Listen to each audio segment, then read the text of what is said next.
কলকাতায় রিক্সা চালায়। সে রিক্সা চালিয়ে প্রতি বছর এতটা টাকা জোগাড় করে গরিব ছেলেদের পড়াশোনার জন্য দেয়, স্ট্রিট চিলড্রেন। সে রিক্সা চালায়, তার যেটুকু মানে খাওয়া পড়া, তারপরে সবটা সে দিয়ে দিত গরিব ছেলে মেয়েদের জন্য।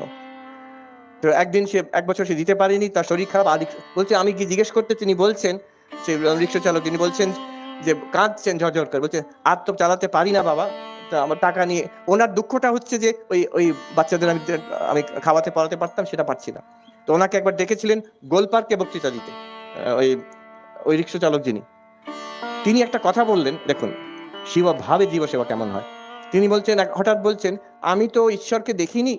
তারপর নিজেকে থামিয়ে নিলেন, বলছেন না না না না, দেখেছি, ওই শিশুদের মুখের মধ্যে দেখেছি, তাদের চোখের মধ্যে দেখেছি বলে আর বক্তৃতা নয়, কাঁদতে আরম্ভ করলেন দাঁড়িয়ে দাঁড়িয়ে সবাইকার সামনে। এইটাও তখন তার ভাব হয়েছে, সেখানে আর বিশ্বাসের কথা নয়, সেখানে তার অনুভব হতে আরম্ভ করেছে, that one divinity in all beings। শুধু বেদান্ত কি ফিলসফি নয়, আমার আরেকটা প্রিয় সাবজেক্ট হচ্ছে এরোপ্লেন। তো সবাই জানে সেটা।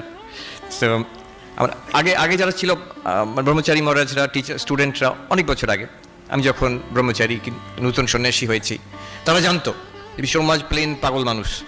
একবার একটা খুব বড় বেদান্তের আলোচনা, একটা গোষ্ঠী হচ্ছে আমাদের বেলুড় মঠে ট্রেনিং সেন্টারে। তো সবাই কিছু বললো, আমিও কিছু বললাম, ব্রহ্মচারী মহারাজরা প্রশ্ন করছে। তো কেউ আমাকে কোনো প্রশ্ন করলো না, কেউ আমাকে জিজ্ঞেস করলো না। যাই হোক, একটু মন খারাপ হয়েছিল, বেরিয়ে আসছে আমি গেট থেকে, তখন একজন ব্রহ্মচারী মা ছুটে এসে, মহারাজ একটা প্রশ্ন আছে। যা, এখন কিছু নিশ্চয়ই হবে, ব্রহ্ম আত্মা চৈতন্য। মহারাজ প্লেনটা ওড়ে কি করে? তো আমার এরকম রেপুটেশন ছিল। তার একটা কারণও আছে। এবার আমি উড়িষ্যায় গেছি, ইন্টারভিউ, টিভির থেকে ইন্টারভিউ করতে এসছে। সে বলছে যে আমরা শুনেছি আপনি পাইলট হতে চেয়েছিলেন, তারপরে সাধু হয়ে গেলেন, মানে কি সর্বনাশ। এটা এক জায়গায় আমি বলেছিলাম যে আমার ছোটোবেলায় প্লেন খুব ভালো লাগতো, আমার একটা ইচ্ছে ছিল, ভাবতাম যে বড় হয়ে তো পাইলট হব, কিন্তু আমি পরে যখন ঠিক করলাম, my aim is not being a pilot but being God realisation. এবার ভুবনেশ্বর এয়ারপোর্টে নেমে দেখলাম অনেক পাল্টে গেছে, বিশাল এখন বড় ব্যাপার। সব জায়গায় যেমন ভারতবর্ষে অনেক এয়ারপোর্ট, শহরগুলো সব অনেক বড় বড়। এমনকি এখানকার যে এয়ারপোর্টগুলো, Kolkata airport, specially Delhi terminal 3, আমেরিকাতে ওখানে কোথাও নেই এরকম এয়ারপোর্ট। নিউ ইয়র্কের John F Kennedy airport, LaGuardia, নেওয়ার্কের লিবার্টি ইন্টারন্যাশনাল, ওগুলো সবই এখানকার এয়ারপোর্ট থেকে ছোট। একটা কারণ হচ্ছে ওগুলো অনেক পুরনো, আর ওইগুলো একটু একটু ইমপ্রুভ করেছে, জায়গাও বেশি নেই। কিন্তু ওই ভুবনেশ্বর এয়ারপোর্টে নেমে আমি দেখছি, আমার মনে পড়ে গেল ছোটোবেলায় স্কুলে পড়তাম, স্কুল থেকে ফিরে এসে সাইকেল করে এয়ারপোর্টে চলে আসতাম, চলে এসে সেখানে প্লেন নামা আর ওঠা। তখনকার দিনে ভুবনেশ্বর ছোট্ট এয়ারপোর্ট, দিনে 2টো প্লেন মাত্র। এখন লোকে হাসবে শুনলে, এখন মিনিটে মিনিটে প্লেন নামছে আর টেক অফ করছে। তখন সারাদিনে 2টো ছিলাম, জানতাম কখন আসবে কখন নামবে। তো সেটা দেখার জন্য আমি হাঁ করে বসে থাকতাম। তারপরে ছোটো প্লেনগুলো, প্রাইভেট যেগুলো গভর্নমেন্টের স্টেট প্লেন, সেই হ্যাঙ্গারে গিয়ে আমি বসে থাকতাম। একদিন একজন পাইলট, তিনি স্টেট পাইলট ছিলেন, তিনি আমাকে ডেকে বললেন যে বাবা দেখো, বুঝেছে আমার মনের কি আছে, তো বাবা দেখো তোমাকে দেখে মনে হয় you are an intelligent boy, তুই একটু পড়াশুনো করো, অন্য কোনো লাইনে যাও, এই লাইনে এসো না, we are glorified bus drivers. তো আমরা তো তারপর থেকে আমি যাওয়া ছেড়ে দিলাম, কিন্তু আমার ইন্টারেস্ট রয়েছিল, এখন অবধি আছে। আর অদ্ভুত ব্যাপার, হ্যাঁ পাইলট হয়েছে, এটাও একটা ব্যাপার যে এই কিছুদিন আগে অ্যাকচুয়ালি প্লেন চালালাম আমি। তো এটা খুবই সোজা, আমেরিকাতে ইফ ইউ ওয়ান্ট, টাকা দিলে ওরা একটা ফ্লাইং লেসন দিয়ে দেবে, you can go actually fly a plane. Pilot পাশে বসে থাকবে, ভয়ের কোনো ব্যাপার নেই। তো দুজন ভক্ত ওরা বলেন চলুন মহারাজ। কোথায়? চলুন না। বললেন গেল। তারপরে ওরা জানে আমি প্লেন ভালোবাসি বলে, আপনাকে আমরা প্লেন ওড়াবো, আপনি প্লেন ওড়াবেন। তাহলে এয়ারপোর্টে গেলাম, ছোটো এয়ারপোর্ট, ওখানে ওই ছোটো ছোটো plane, Cessna single engine, twin engine প্লেনগুলো আছে। তো সেখানে ওই টাকা দিলে একজন পাইলট নিয়ে কিছুক্ষণ ঘোরাবে আকাশে, তো you can fly, I'll give you basic training দিয়ে দেবে একটা। তো ওখানে দেখি ঢুকে ভুলে গেছি সেদিন হচ্ছে 9/11, আর নিউ ইয়র্কে 9/11 মানে ভয়ঙ্কর ব্যাপার। ওই যে আক্রমণ হয়েছিল, টুইন টাওয়ার ধ্বংস হয়ে গেছে, সবাই মনে রেখেছে। এয়ারপোর্টে ঢুকে দেখি বড় পোস্টার লাগানো আছে, ওই 9/11 ছবি দেওয়া, don't let your planes fall in the wrong hands. তো আমি ঢুকেছি এরকম ড্রেস পরে, তো সে সাহেব ওখানে ডেস্কে দাঁড়িয়ে আছেন, কটকট করে আমার দিকে এরকম তাকাচ্ছেন, মানে এটা একদম মূর্তিমান রং হ্যান্ডস দেখা যাচ্ছে। বলে কী ব্যাপার? তখন আমি প্লেন এরকম চালাবো।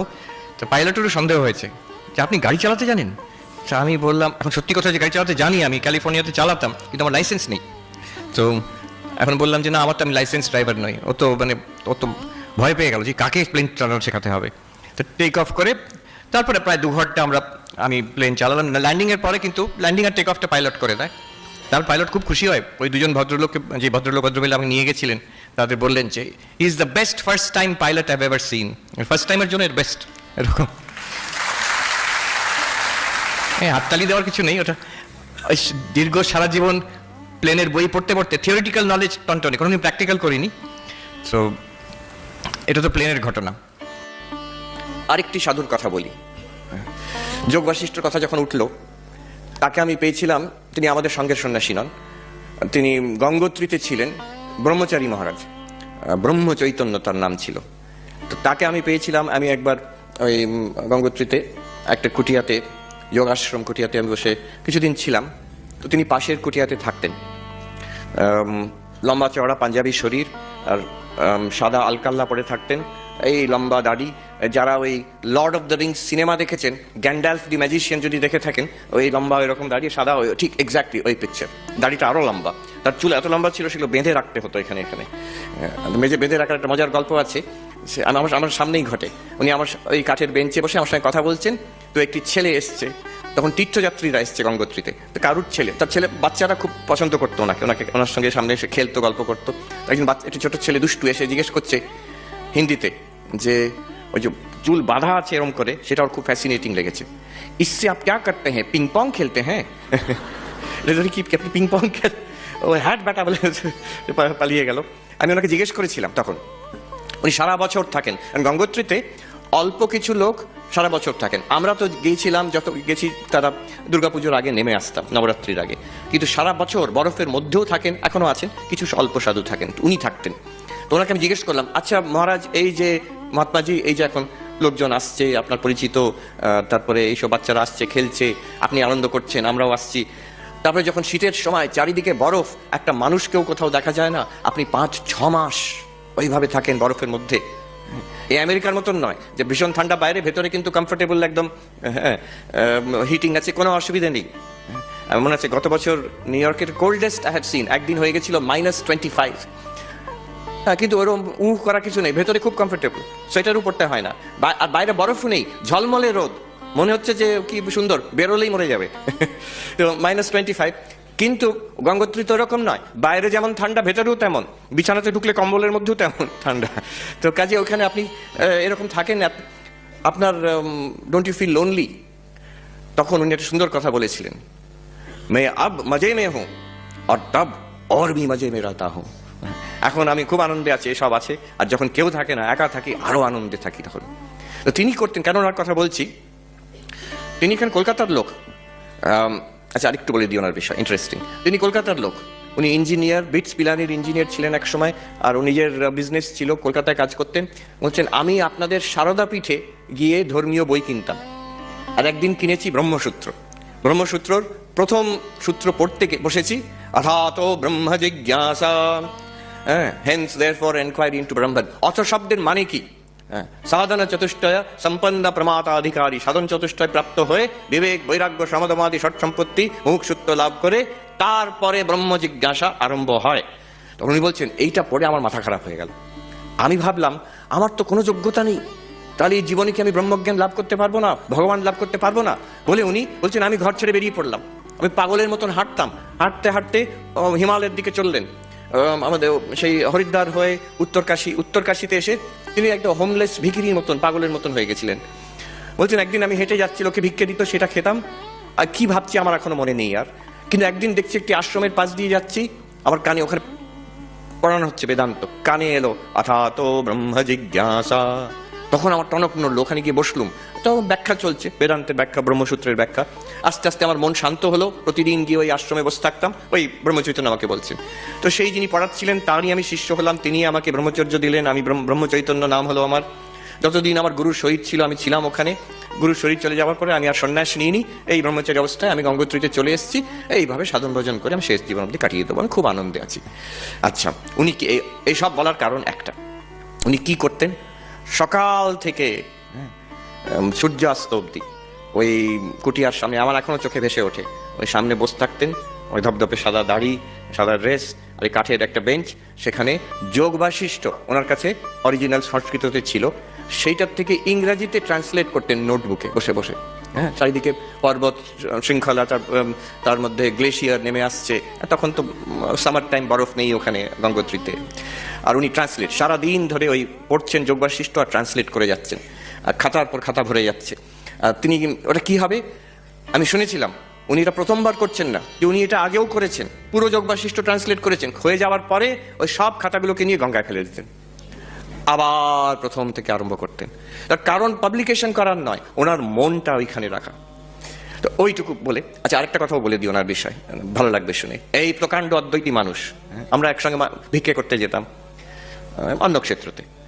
তো উনি সন্ধ্যাবেলা যখন আমরা প্রবেশ করতাম, মানে সূর্য, তখন কোনো ইলেকট্রিসিটি ছিল না গঙ্গোত্রীতে, ঢুকে গেলে কোনো ফার্নিচারও নেই, ওই দুটো কম্বল মাটিতে, দুটো কম্বল গায়েতে, একটা কম্বল বালিশ, এই কম্বলই ছিল। প্রত্যেকটা কম্বলের বয়স আমার থেকে বেশি।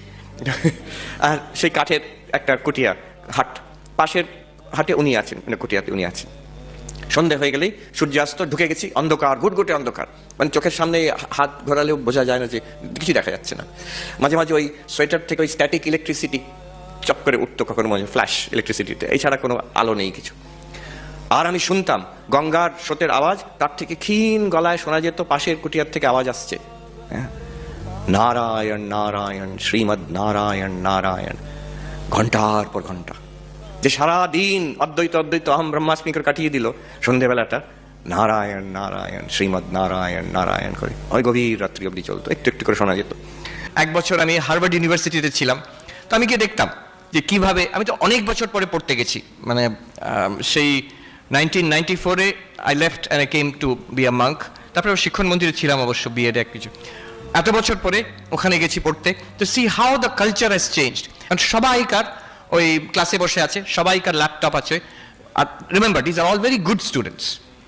So professor is teaching, and আমি লক্ষ্য করলাম, আমি গ্যালারির পেছন দিকে উপরে বসতাম, ছেলেমেয়েরা পড়ছে যখন, they are listening to the professor, then they are looking at the laptop, ওই কিছু একটা সার্চ করছে, যেটা উনি বলেছেন সেটা সার্চ করলো, সার্চ করে ওখান থেকে আরেকটা জায়গায় গেল, আরেকটা জায়গা থেকে আরেকটা জায়গায় গেল, কিছুক্ষণ ওদিক সেই ঘুরে টুরে এসে আবার কি বলছেন শুনলো। সে প্রফেসর কিন্তু বলে যাচ্ছেন, মাঝখানে পুরো গ্যাপটা পুরো মিস হয়ে গেল। আমি বিএড কলেজে ছিলাম, তো আমরা ইন্টারভিউ করতাম, যারা বিএড পড়তে আসবে তাদের ইন্টারভিউ করতাম।